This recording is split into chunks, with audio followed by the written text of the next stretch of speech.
मैं एक पुलिस वाला हूँ। मैं रात को जब सो रहा था तभी एक चोर मेरे घर में घुसा। वह कोई पुरुष नहीं बल्कि वह एक लेडी चोर थी। लेडी चोर इतना सुंदर थी कि उसे देखकर मुझसे रहा नहीं गया। मैंने झट से उसे पकड़कर अपनी बाहों में ले लिया और अपनी शर्ट के बटन खोलने लगा और उसके शरीर को बेतहाशा चूमने लगा। फिर मैंने उससे पूछा कि तुम चोरी करने क्यों आए हो? तो लेडी चोर बोली, सर मैं चोरी करने नहीं आई थी, मैं आपका सामान आपकी लौटाने आई थी। उसने मुझे एक डायरी और एक सोने का लॉकेट दिया जिसे देखते ही मेरे पैरों तले जमीन खिसक गई। हेलो दोस्तों, स्वागत है आपका हमारे चैनल काजल फॉर यू पर। वीडियो शुरू करने से पहले आपसे एक छोटा सा निवेदन है, वीडियो को लाइक और चैनल को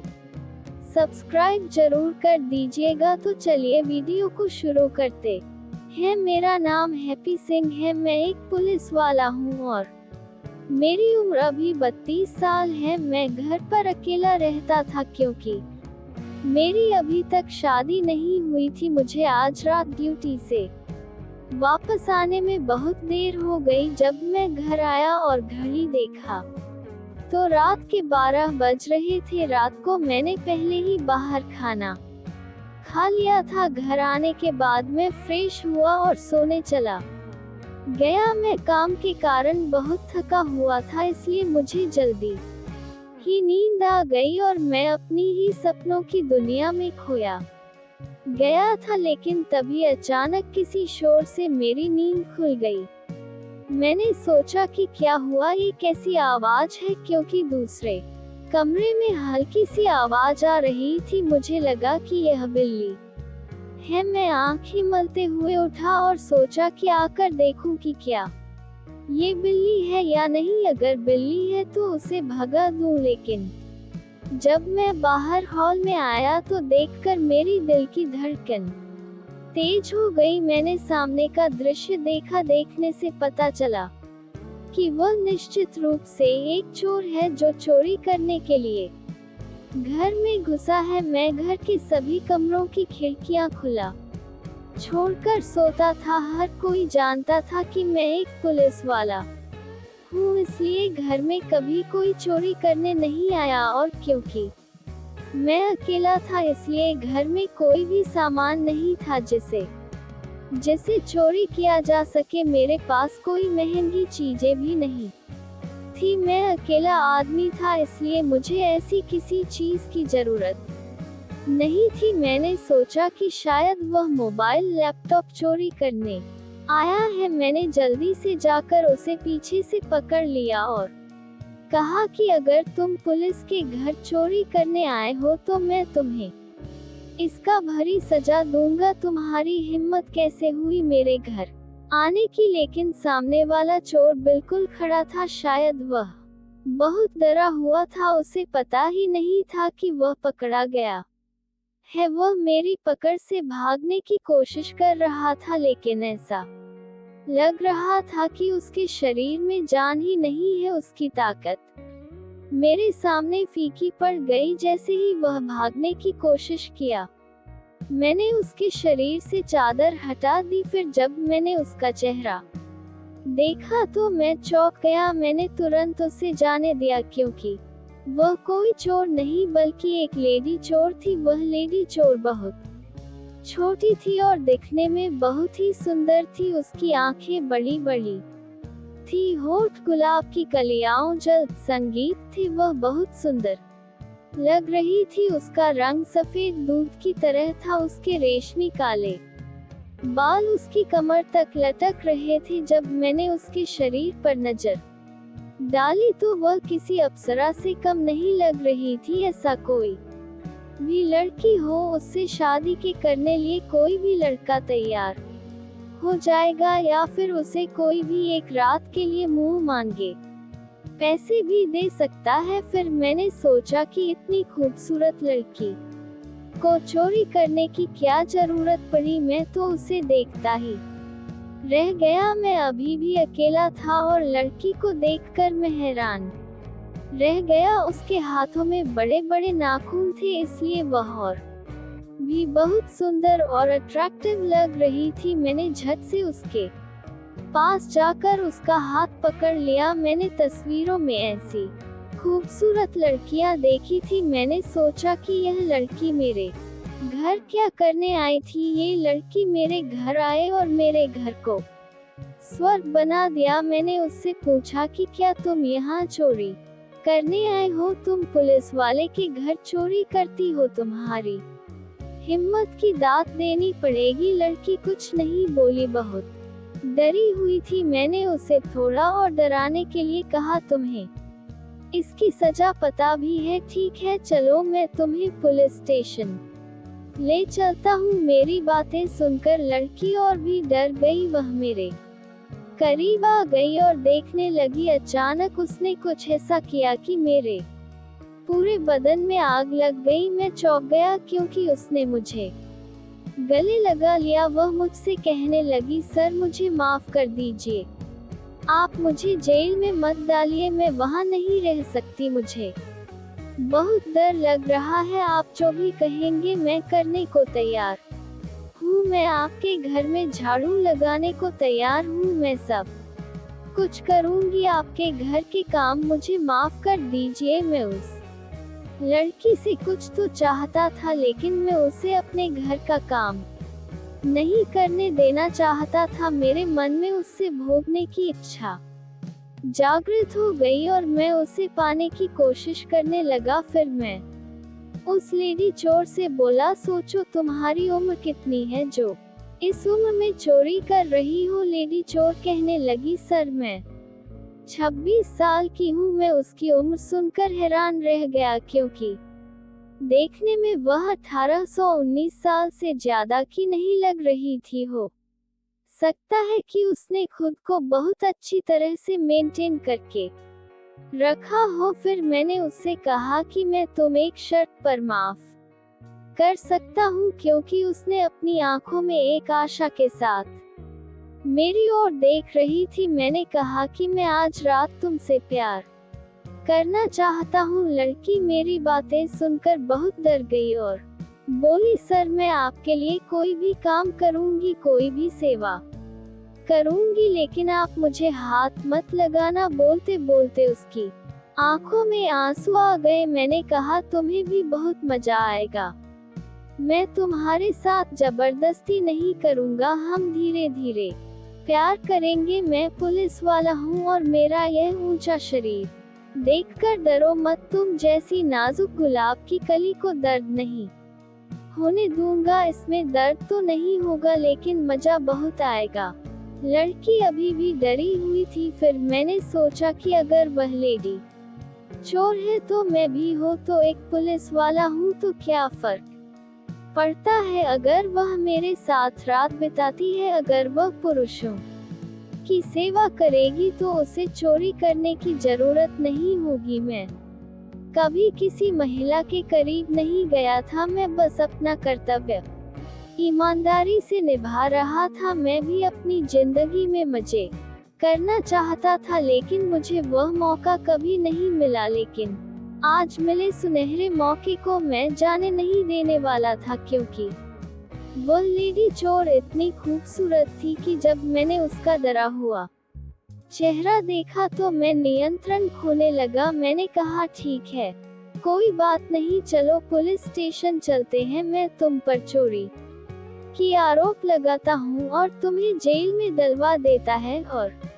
मैं गवाही भी दूंगा है कि मैंने तुम्हें चोरी करते हुए रंगे हाथों पकड़ा है। फिर तुम्हें जो भी सजा मिलेगी उसे भुगतने के लिए तैयार रहना। फिर मैंने उसका हाथ पकड़ लिया और घर से बाहर खींचने लगा। मैंने अपनी जीप की चाबी ले ली तो अब लड़की बहुत डर गई थी। उसने कहा, सर ऐसा मत करो, मैं आपके साथ रात बिताने के लिए तैयार हूँ, मुझे जेल में मत डालो। अगर एक रात के बदले में आप मुझे छोड़ने का वादा करते हो तो आप कुछ भी कहें, मैं करने को तैयार हूँ। फिर मैं बहुत प्यार से उसके गाल पर हाथ रखा और कहा, अभी रात के 3 बजे हैं, सुबह के 9 बजे हैं, मैं तुम्हें छोड़ दूंगा। केवल ये 6 घंटे तुम्हें मेरे के साथ बिताने हैं। जब लड़की तैयार हो गई तो मैं उसे मेरे के कमरे में ले गया। वास्तव में वह एक थी, बहुत डरी हुई थी और डरी हुई हालत में उसका शरीर गजब का लग रहा था। वह आजकल की नई यूं की तरह उसने जीन्स पहनी थी और शर्ट पहनी थी। मैं उसकी शर्ट के बटन खोलने लगा। मैंने भी टी शर्ट पहना था, उसे जल्दी खोल दिया। फिर मैं अपने शरीर को उसके शरीर से मिला देना चाहता था। उसका बटन खोलते समय मेरा हाथ उसकी छाती से छू गया। उसने मेरा हाथ पकड़ लिया, जिसके बाद मैंने उसकी शर्ट उतार दिया। फिर मैंने अपनी आंखें खोली और उसके शरीर को देखा और उसे अपनी बाहों में ले लिया और उसके शरीर को चूमने लगा। धीरे धीरे लेडी चोर की सांसें तेज होती जा रही थी। मेरी सांसें भी गर्म हो गई थी और वह मदहोश हो रही थी। फिर उसने मुझे कसकर पकड़ लिया। जैसे ही मैंने अपने होंठ उसके होठों पर रखे तो मेरा पूरा शरीर कांपने लगा। अब वह लेडी चोर भी मेरा साथ दे रही थी। मैंने उसकी आंखों में देखते हुए उससे बहुत प्यार से पूछा कि तुम यहाँ क्या चुराने आए हो? लड़की ने कहा, मैं यहाँ कुछ चुराने नहीं आई थी। यह सुनकर मुझे बहुत सदमा लगा। मैंने कहा, तो तुम मेरे घर क्यों आए थी और रात को यहाँ क्या कर रहे थी? तब उस लेडी चोर ने कहा कि मैं चोर नहीं हूँ, आपने मुझे गलत समझ लिया है। मुझे उसकी बात पर यकीन नहीं हुआ तो मैं उसकी तरफ देखने लगा। वह मेरे को बड़े प्यार से चूमने लगी और बोली, मैं आपको आपने सामान लौटाने आई थी। मैंने पूछा कि कौन सा सामान? तो उसने कुछ सामान निकाला और उपहार की तरह लपेटकर मुझे थामा दिया। मैंने इसे जन्मदिन के उपहार की तरह खोलना शुरू कर दिया। यह ऐसा था जैसे उसने मुझे मेरे जन्मदिन का उपहार दे दिया हो। इस वक्त मेरे दिल की धड़कन बहुत तेज थी। मैं उस लेडी चोर के बारे में जाने बिना ही उसके इतने करीब आ गया था। मुझे नहीं पता, जब मैंने गिफ्ट खोला तो उसमें एक डायरी और एक लॉकेट वाली सोने की चेन थी। जब मैंने लॉकेट को देखा तो मेरी आंखों में पानी आ गया और मैंने डायरी उठा ली और उसे पढ़ना शुरू कर दिया। मैं अपने माता पिता की इकलौती बेटा था। मेरे पिता मुझसे बहुत प्यार करते थे। हमारा जिंदगी बहुत अच्छी तरह से चल रही था। मैं 16 साल का था तब एक दिन मैं अपने पिता के साथ एक शादी में गया था, क्योंकि मेरी माँ बीमार थी। शादी के खाने के बाद मेरे पिताजी वहीं रुकने वाले थे, लेकिन मुझे अगले दिन स्कूल जाना था, इसलिए मैंने एक ऑटो रिक्शा लिया और अपने घर के लिए निकल पड़ा। मैंने घर का दरवाजा खोला और अंदर चला गया। घर में पूरी तरफ अफरा तफरी मच गई। मैंने सोचा कि मेरी माँ सो रही होगी, लेकिन तभी मैंने अपनी माँ के रोने की आवाज सुनी। फिर मैं इतना हैरान हो गया कि मैं सीधे अपने माँ के कमरे में ये देखने के लिए गया कि माँ को क्या हुआ है। माँ का कमरे का दृश्य देखकर मेरे हाथ और पैर कांपने लगे थे। मैं किसी तरह अपने कमरे की दरवाजे की तरफ भागा, फिर अपने कमरे को बंद कर दिया। मैंने कभी सपने में भी नहीं सोचा था कि मेरी माँ ये सब कर सकती है। हमारे पड़ोसी मोहन चाचा अपनी बेटी के साथ रहते थे। उनकी बेटी कामिनी तब 13 साल की थी। कामिनी की माँ की मृत्यु हो गई थी। मैंने अपनी माँ को मोहन चाचा के साथ देखा और मेरी आंखों में आंसू आ गए। मेरी माँ मेरे पिता को धमकी दे रही थी, लेकिन क्यों? और यह सब देखकर मैं कैसे चुप रह सकता था? मेरी माँ मेरे पिताजी को कैसे धमकी दे सकती थी? वह मुझसे बहुत प्यार करते थे। मैं बहुत गुस्से में उनके कमरे में चला गया। मेरी माँ और मोहन चाचा बहुत डर गए। मेरी माँ माफी मांगने लगी। वह कहने लगी कि बेटा, अपने पाला को कुछ मत कहना, हमारा रिश्ता टूट जाएगा। मैं बहुत गुस्से में था, मैं अपनी माँ से नफरत करने लगा था। मैं मरना चाहता था, मेरी हालत खराब होती जा रही थी। मैं अपने पापा को इसके बारे में सच नहीं बता सकता, लेकिन मेरे पिताजी ने मेरी हालत देखी और समझ गए कि मैं परेशान हूँ। वह मुझसे पूछते रहे कि तुम परेशान क्यों दिख रहे हो। मैं अब और शांत नहीं रह सकता था। मैंने अपने पापा को गले लगा लिया और रोने लगा और अपने पिता को वह सब कुछ बताया जिससे मैं देख चुका था। मैं अपने पिता को वो दर्द नहीं देना चाहती था जिससे मैं गुजर रही था, लेकिन मैं उन्हें धोखा भी नहीं दे सकता था। फिर पापा ने मेरी माँ से बात की थी और उन्होंने मेरी माँ को तलाक देने का फैसला किया था। मेरी माँ मुझसे अलग नहीं होना चाहती थी, लेकिन वह जो रास्ता अपना रही थी उससे मुझे बहुत दुख हुआ। मैं लोगों के ताने सुन रहा था, इसलिए मेरी हालत खराब हो रही थी। एक दिन मोहन चाचा की बेटी मेरे घर आई, मुझे बहुत गुस्सा आया। उन्होंने मेरी माँ को मुझसे छीन लिया और मेरे पिता को अकेले रहने के लिए छोड़ दिया। उस वक्त घर पर कोई नहीं था। मैं अंग्रेजी मैगज़ीन पढ़ रहा था। मैं अभी अपनी युवावस्था में था। मैंने उस लड़की को अपनी बाहों में ले लिया और उसके साथ जबरदस्ती करने लगा। 13 साल की मासूम लड़की रो रही थी, चिल्ला रही थी, लेकिन मुझे इतना गुस्सा आ रहा था कि मैंने अपना सारा गुस्सा उस लड़की पर निकाला। लेकिन बाद में उसकी हालत देखकर मुझे एहसास हुआ कि मैंने उसके साथ बहुत गलत काम किया है। फिर बाद में कामिनी ने शायद मेरी माँ को सब कुछ बता दिया था। मेरी माँ ने मुझे फोन किया था और वह मुझसे बहुत नाराज थी। मैंने कहा, माँ, आपको मुझसे नाराज होने का कोई अधिकार नहीं है। आपने वह अधिकार खो दिया है। आपने बहुत बुरा काम किया है। आपको शर्म आनी चाहिए। मुझे सुनना पड़ता है कि लोग तुम्हारे बारे में क्या कहते हैं। मुझे तुमसे नफरत है। फिर मैं रोते हुए कॉल काट दिया। वो मेरी माँ से आखिरी मुलाकात थी। वह मोहन चाचा के साथ दूर के शहरों में स्थानांतरित हो गई थी। मैं अपने पापा के साथ रह रहा था।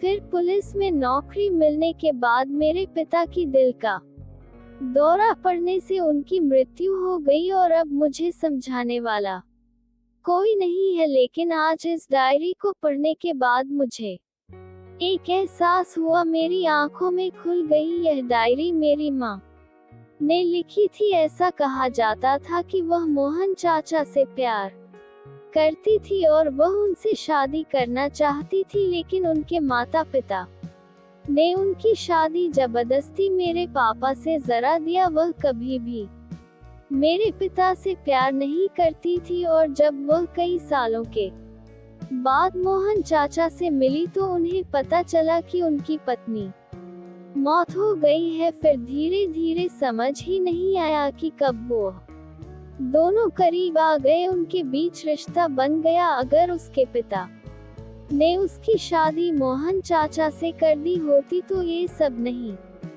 होता। लिखा था कि मेरी माँ बहुत बीमार है और उनके पास बहुत कम समय बचा है। वह मुझे देखना चाहती है। उसने एक लॉकेट वाली चेन भेजी थी जो वह मुझे देना चाहती थी और मेरे सामने जो खूबसूरत लड़की बैठी थी वह कोई और नहीं बल्कि मेरी सौतेली बहन कामिनी थी। मेरी माँ की डायरी पढ़कर मेरी आंखों में भी आंसू आ गए। फिर मैंने सोचा कि एक बार इस लड़की के साथ मैंने बुरा काम किया था। उस समय ये सिर्फ 13 साल की मासूम लड़की थी। मुझसे वह जाने देने की भीख मांग रही थी, लेकिन उस बेचारी पर मैंने अपनी माँ को नाराज करने की दुख दे दिया था। मैंने उसे बहुत दुख पहुंचाया था। फिर भी वह मेरी माँ का अलविदा गिफ्ट लेकर मेरे पास आई है। फिर मैं उसे देखने लगा। मुझे नहीं पता कि क्या हुआ।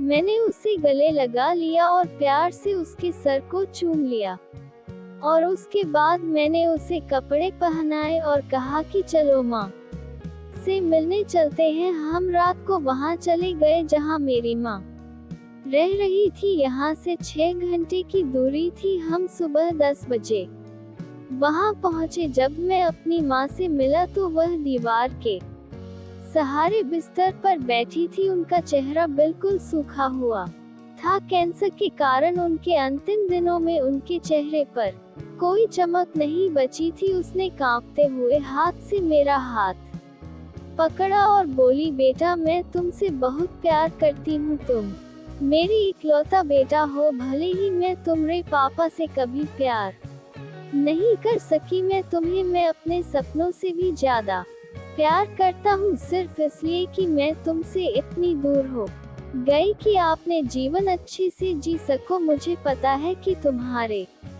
और तुम्हारे पापा के साथ दुर्व्यवहार किया हूँ और उसका फल मुझे आज इस बीमारी के रूप में मिल रहा है। इसलिए मैं अपने माथे पर पत्थर रखकर तुमसे दूर चली गई ताकि तुम एक अच्छा जीवन जी सको। आज तुम्हारे और कामिनी के अलावा मेरा कोई नहीं है। यह मेरी बहुत सेवा करती है। 1 साल पहले मोहन की मृत्यु हो गई थी। बेटा मैं चाहती हूँ कि जो तुमने कामिनी के साथ गलती किया है उसे सुधार लो और तुम कामिनी से शादी कर लो। फिर मैं अपनी माँ की तरफ देखने लगा। मैंने कहा, लेकिन माँ वह मेरी सौतेली बहन है। तब मेरी माँ ने कहा, लेकिन बेटा तुमने ही तो अपनी सीमा पार कर लिया है, अब उसके साथ शादी कर लो। फिर मैं कामिनी को देखना शुरू कर दिया। इतनी खूबसूरत लड़की को अपनी पत्नी के रूप में स्वीकार करना मेरे लिए सौभाग्य की बात थी। मैंने अपनी माँ की आखिरी इच्छा स्वीकार कर लिया। मैंने कामिनी से शादी कर लिया। मैं अपनी माँ को अपने पास वापस ले आया। 1 महीने बाद उनकी मृत्यु हो गई। उन 1 महीनों के दौरान मैंने अपनी माँ का इतना ख्याल रखा कि मेरे मन में उनके लिए जो नफरत थी वह खत्म हो गई और वह बस अपनी जिंदगी अपने तरीके से जीने लगी। शुरुआत में तो मेरे पिता ने उसकी जिंदगी खराब कर दी थी, लेकिन शायद वह प्यार के बिना जिंदगी नहीं जीना चाहती थी। इससे किसी की खुशी नहीं जाएगी, बस उनका प्यार जीतना है। और इसी बीच मुझे कामिनी जैसी खूबसूरत लड़की मेरी जीवन संगिनी के रूप में मिल गई। तो दोस्तों, मुझे उम्मीद है कि आपको ये कहानी पसंद आई होगी। कृपया लाइक और शेयर करें और हाँ, हमारे चैनल को सब्सक्राइब जरूर करें। धन्यवाद।